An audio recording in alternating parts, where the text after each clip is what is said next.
Tournament organizers aren't paying prize money. Some old teams have some new names, and we talk World Championships for Smite and Call of Duty. I'm John Reisinger, and joining me as always are Meg Turney and the Daily Dot's Jared Wynne. Hello, everybody. Oh, hello. Here's what you need to know.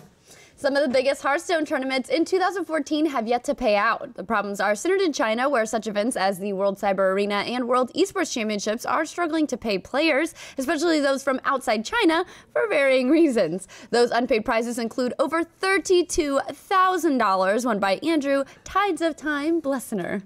Jared, what the hell? Well, you can't declare quite that much money at customs when you come out of China in like a big cash briefcase as Tides of Time tried to do. That's a problem. What you could do, however, is act like Cloud9's owner and just take the money in secret in a big backpack and then get out of the country. Did he make it? He did make it, He yeah. has to like not be allowed back in China now, right? Technically, maybe some illegality going on there, but you know what? It was probably a fun adventure for him. Just backpacking outside the Chinese border with a backpack full of cash. No, I've seen that show, and it's called like Total Oscar bait. It's called Locked Up Abroad. That's what that show is called. I was a drug smuggler. Or like, yeah, I almost got away with it. Yeah, I almost got something like that. I know my crime shows. They convinced me to carry like 2 bricks of money in this case. Yeah. This is just a thing where I think there's not a lot of spite involved here. The organization will probably pay out.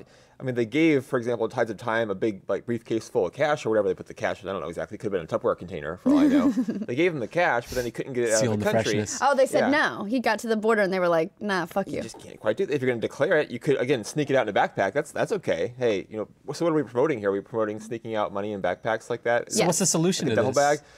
For the organizers in China to have a better idea of what they have to do to pay out to Western players, to players from outside the country, generally speaking, and for those players coming to the country and coming to tournaments in China to have a better idea of what they need to do to get money out of it. Right. Both sides need to be better educated. There are already regulations set in motion. It's just neither party followed through with them. Or is aware of those. Yeah, aware tax restrictions and all that. It's just ignorance, I think, to a certain extent on both sides. Like Gotcha. the Chinese event thinking that they can just give a big mound of cash because it looks cool. And that's what it's about. It looks cool. It's like, take the big duffel bag and just pour out the cash on the table. Yeah. Like, look what you won. It's great. Now, good luck getting it. That home. Good luck getting it back home with you. Exactly. Yeah. So both sides just need to plan a bit better how to make this happen. Boo. Maybe next time. Boo. Boo. Boo. The Smite World Championship was played over the weekend with the third biggest prize pool ever in esports up for grabs. It was an American team taking first place in the end as Cognitive Prime defeated European team Titan in a close best-of-5 series. They were followed by Cognitive Red in third place and SK Gaming in fourth. Jared, what stood out to you from the event? I don't know if you can really be an old school team in Smite. It's not that old of a game, but Cognitive Prime does kind of turn back the clock here. They're a veteran team, again, as far as Smite goes, and a great team, but maybe not the favorites here. Cognitive Red, a little bit hotter coming in. Other teams looking a little bit hotter coming in. Cognitive Prime, the wily veterans, again, of the game. It's its first official year of release. They managed to hold off the youngins and take a close final set. They won the first 2 games and lost the next 2, went to a decisive 5th in scary fashion. It's like you're talking about it was super exciting. I actually watched the last finals, set of games, and the announcers were hilarious.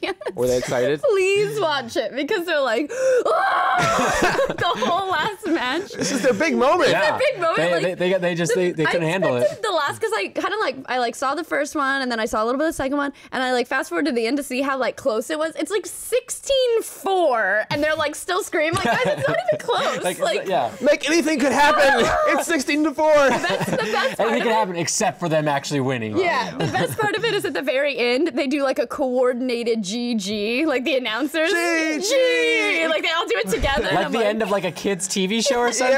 Yeah. That's impressive. We couldn't do that. Like Pee Wee Herman coming out being like, "This is the word of the day, GG." It was exactly what it was like. Someone said the secret word. The shield going on. I spit all over you, didn't I? It didn't quite reach me. You don't have that kind of length. I have goals, okay?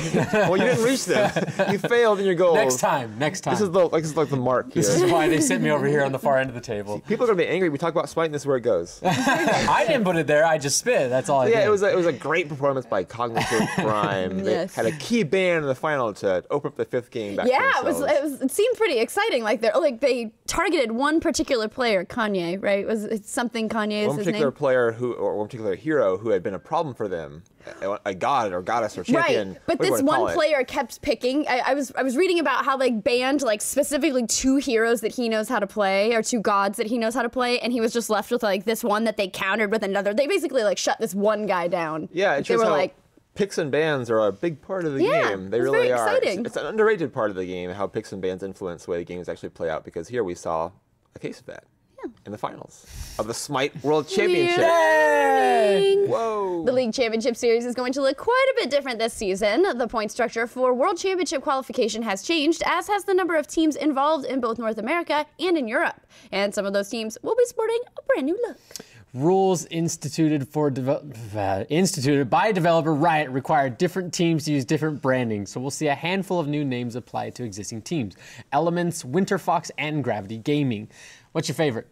That's pretty easy because it's Elements, first of all. I had passed along to me by a good friend and coworker of mine, Richard Lewis, a fun little video. It's like a graphic design tutorial, and as you watch it, it's like, that kind of looks like the shape of the Elements logo.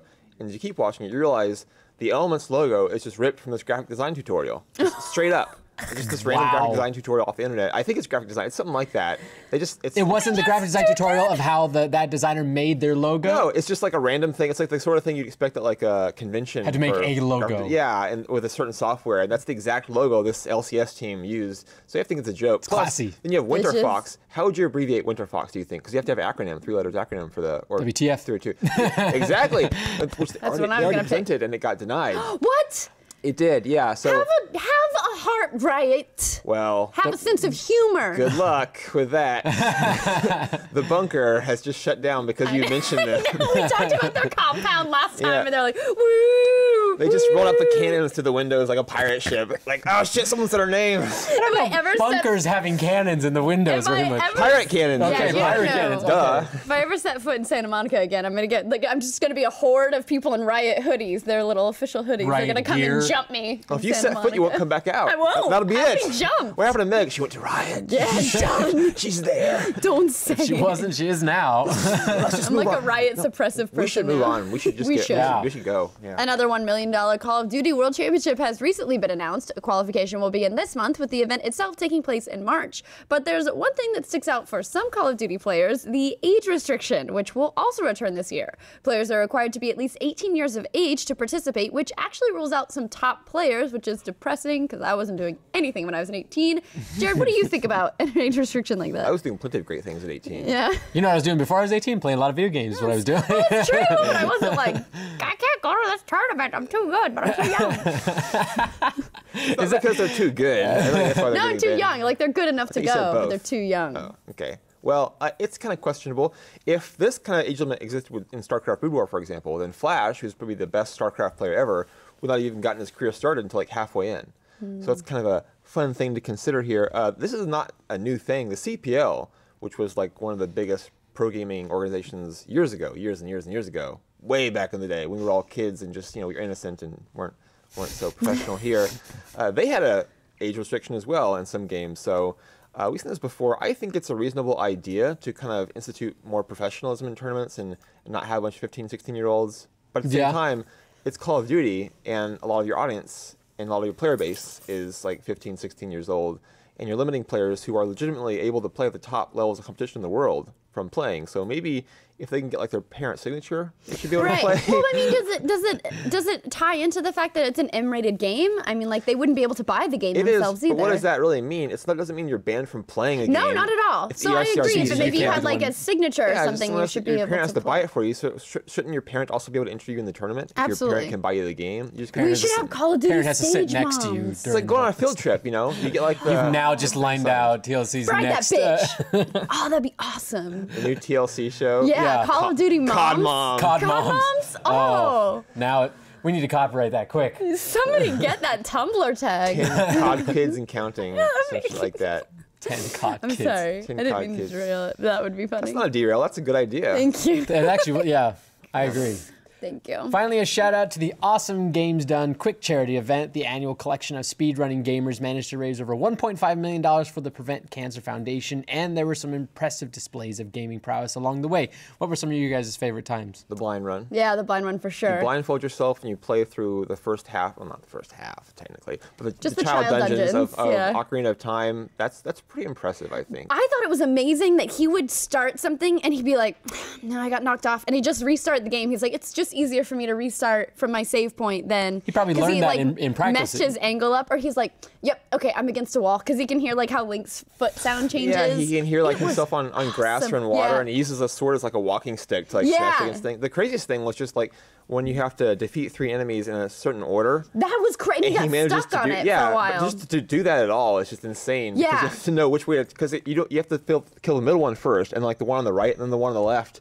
To arrange that when you're blindfolded is, I think, somewhat difficult. Yeah, and Somewhat. he did it wrong the Somewhat. first time. He killed all 3 of them, and he was like, and he was like, fuck it. He just restarted. He was like, gotta do it again. He did crazy glitches and stuff too. While he was like jumping backwards and doing somersaults and shit. That was Glitches so that normal crazy. people would have a hard time doing while seeing the difficult game. to execute glitches while seeing the game being played. So yeah, there was that. The Tetris thing was The Tetris thing was crazy. I love watching the Tetris. The Grand Tetris Masters. And I love that he got so excited. He got like his rank, and he was like, oh. Yeah, he flipped out. I think he was more excited than the audience when he got it. The audience was pretty excited though. Yeah. No, I know. I That was pretty tweeted about, crazy. there was, before he came up on the Tetris thing, there were 2 guys playing with each other. Not the co-op, but before that. And one guy, they got to the level they needed. One guy was like, and it was like the craziest moan ever. He didn't know what was going on there. Like, Tetris. So many emotions came out of that moan.